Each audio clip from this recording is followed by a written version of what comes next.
দরুদে ইব্রাহিম অর্থ ও তাৎপর্য। দরুদে ইব্রাহিম ইসলামের সবচেয়ে গুরুত্বপূর্ণ দুয়াগুলোর একটি। এটি এমন একটি দরুদ যা প্রত্যেক মুসলমান দৈনিক নামাজে নিয়মিত পাঠ করে থাকে।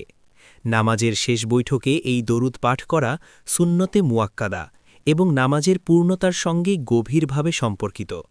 সাহাবায়ে কিরাম যখন রাসূলুল্লাহ সাল্লাল্লাহু আলাইহি ওয়াসাল্লামকে জিজ্ঞেস করেছিলেন কিভাবে তার ওপর দরুদ পাঠ করতে হবে, তখন তিনি যে দরুদ শিক্ষা দেন সেটিই দরুদে ইব্রাহিম নামে পরিচিত। এ থেকেই বোঝা যায় এই দরুদের উৎস সরাসরি নবী সাল্লাল্লাহু আলাইহি ওয়াসাল্লামের শিক্ষা থেকে এসেছে।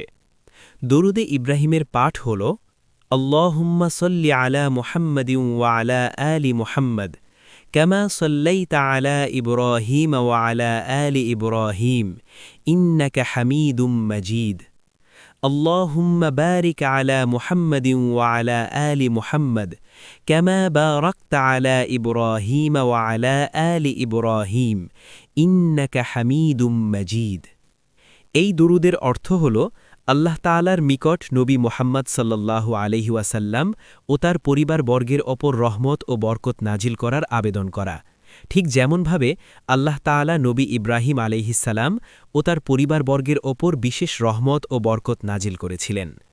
দরুদে ইব্রাহিমে নবী ইব্রাহিম আলাইহিসসালামের নাম উল্লেখ করা হয়েছে বিশেষ তাৎপর্যের কারণে। তিনি তাওহীদের প্রতীক এবং বহু নবীর পিতা। তার মাধ্যমে আল্লাহ তাআলা এক বিশাল নবী পরম্পরা চালু করেন। এই দরুদে সেই ইব্রাহিমিদ আরার সঙ্গে নবী মুহাম্মদ সাল্লাল্লাহু আলাইহি ওয়াসাল্লামের রিসালাতকে সংযুক্ত করা হয়েছে, যা প্রমাণ করে ইসলাম তাওহীদের ধারাবাহিক ও পূর্ণাঙ্গ রূপ। এই দরুদে সলাত ও বারাকাহ এই দুইটি গুরুত্বপূর্ণ বিষয় একসঙ্গে এসেছে। সলাত অর্থ আল্লাহর পক্ষ থেকে রহমত, প্রশংসা ও মর্যাদা বৃদ্ধি, আর বারাকাহ অর্থ কল্যাণের স্থায়িত্ব, বৃদ্ধি ও বিস্তার।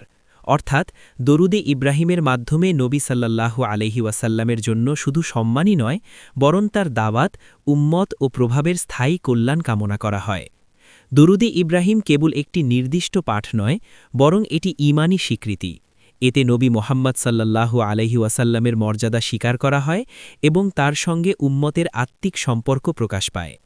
একই সঙ্গে এটি মুসলমানকে স্মরণ করিয়ে দেয় যে রাসূলুল্লাহ সাল্লাল্লাহু আলাইহি ওয়াসাল্লামের পথই ইব্রাহিম আলাইহিসসালামের পথের পরিপূর্ণ বাস্তবায়ন। হাদিসে এসেছে, যে ব্যক্তি রাসূলুল্লাহ সাল্লাল্লাহু আলাইহি ওয়াসাল্লামের ওপর একবার দরুদ পাঠ করেন, আল্লাহ তাআলা তার ওপর 10 বার রহমত নাজিল করেন। নামাজের ভেতরে দরুদে ইব্রাহিম পাঠের মাধ্যমে বান্দা সরাসরি আল্লাহর নিকট এই রহমত ও বরকতের দোয়া করে থাকে। সারসংক্ষেপে বলা যায়, দরুদে ইব্রাহিম নামাজের একটি অংশ হলেও এর তাৎপর্য নামাজের সীমা ছাড়িয়ে ইমাম, আকীদা ও ভালোবাসার গভীরে প্রথিত।